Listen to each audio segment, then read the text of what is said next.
Yeah, thank you very much for the kind introduction and for the possibility to present my work here at the Sustainability Day. It's my pleasure to present you today part of my PhD thesis in which we were investigating the application of bacteria for the biological recovery of metals from different low-grade artificial ores. I want to start right away with giving you a short introduction about the aim and the need of the conducted study. We'll tell you then something about the bioleaching bacteria and mechanisms that we were using and give you some results about the bioleaching and the metal recovery that we obtained. We are facing a global problem, which is an increased consumption in non-renewable mineral resources. This increased consumption and metal production is related to a population growth, energy consumption, but also to the gross domestic production. I think it's not continuing. Okay. Which means it's about us. So we are consuming more electronic devices, more electrified vehicles, but we have also an increase in the construction industry, which leads to the fact that the production rate for certain metals is steadily increasing. For example, in the case of copper, zinc, and aluminium, we have very steep and exponential growth rate of the production rate every year. This will lead to another problem in the future. Right now we are using around 70 gigatons of mineral resources per year globally. This will lead to the fact that the ultimately mineable resources will deplete. So this means that we will have a certain production maximum for certain metals, followed by collapse. In the case of copper, for example, the predicted copper peak is in the year 2030. Afterwards, we will have a decrease in the copper production due to the fact that natural ore grades and the availability is declining, but the consumption is still increasing. This is also valid for other metals. This is the reason why the European Union declared a list of critical raw materials and materials with a relatively high economic importance. As you can see, there are different minerals and metals listed, but I want to draw your attention to the 8 on the right side, as they are also present in the residues that we were investigating. As natural ore grades are declining, the so-called concept of urban mining is becoming more prominent. Urban mining describes the use of anthropogenic stocks in our urban areas, which means that we have a huge collection of non-renewable resources in our urban societies, which should be considered as valuable resources at the end of their life. This is especially important because we have social changes towards waste management, so people care about recycling and care about what happens to the waste. On the other hand, we need to reduce the waste volume as the space for disposal is limited. And as we are using non-renewable resources, we need to consider also these artificial ores as sources for secondary resources. In our study, we were investigating waste incineration residues as artificial ores.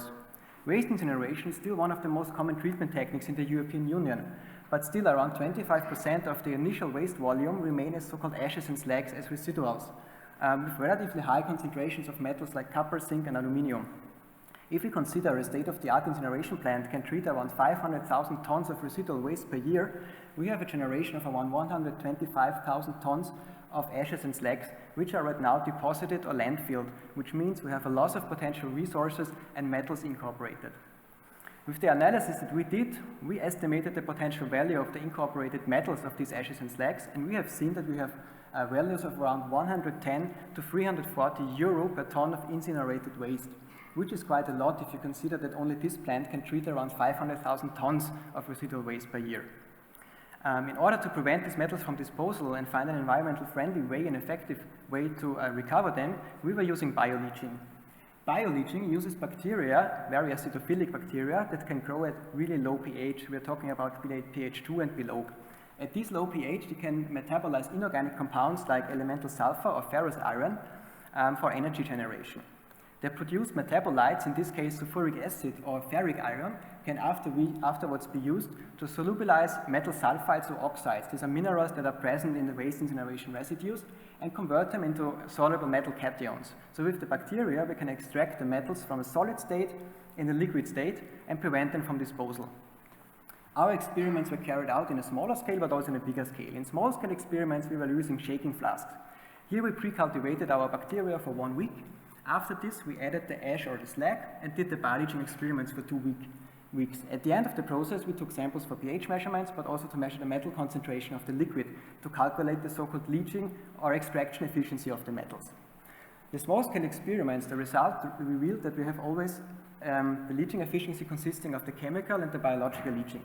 The chemical leaching is simply due to the fact that we need to add acid to our process, as we need to operate it at a really low pH.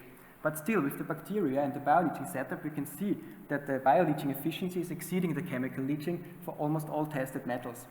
Furthermore, we have seen that the combined action of iron and sulfur oxidation was more efficient, and we could reach leaching efficiencies of up to 100%, especially for metals like manganese, copper, and zinc, which are listed on the critical list from the European Union.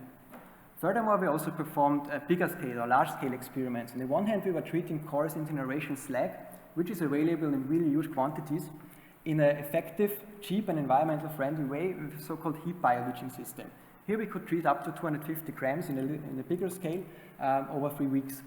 Additionally, we used also the waste incineration ash, the fine ash, in a stirred tank bioleaching, where we could treat up to 100 grams of ash per liter. The results that we obtained are really promising and quite similar to the small-scale experiments.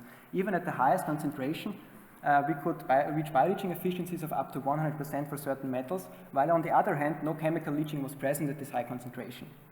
Furthermore, we were also investigating the acid consumption rate, as this is an important factor because we need to add acid to keep the low pH, but also here we can see that the chemical leaching compared to the biological leaching needed much more acid throughout the whole process. Even at the highest concentration of 100 grams per liter, only half of the amount of acid was needed for the bioleaching experiments compared to the chemical leaching. In the last experiment, we treated the coarse incineration slag. With the bioleaching bacteria, we could recover a potential value of the incorporated metals of around $135. If you compare it to the initial value, which was in the untreated ash, which was around $190, we could reach a bioleaching recovery efficiency of over 70% with a really cheap process. This leads me to a short conclusion. So we have seen that natural ore grades and mineral resources are limited and declining. This is important, so it's important to promote the urban mining and to exploit new and artificial ores for secondary resources. We have shown that waste incineration ashes and slags can be one of these artificial ores for metals, and that the bioleaching can be used for an effective way to extract these metals and recover them. With this, I'm at the end of my presentation, and I'm happy to answer any questions.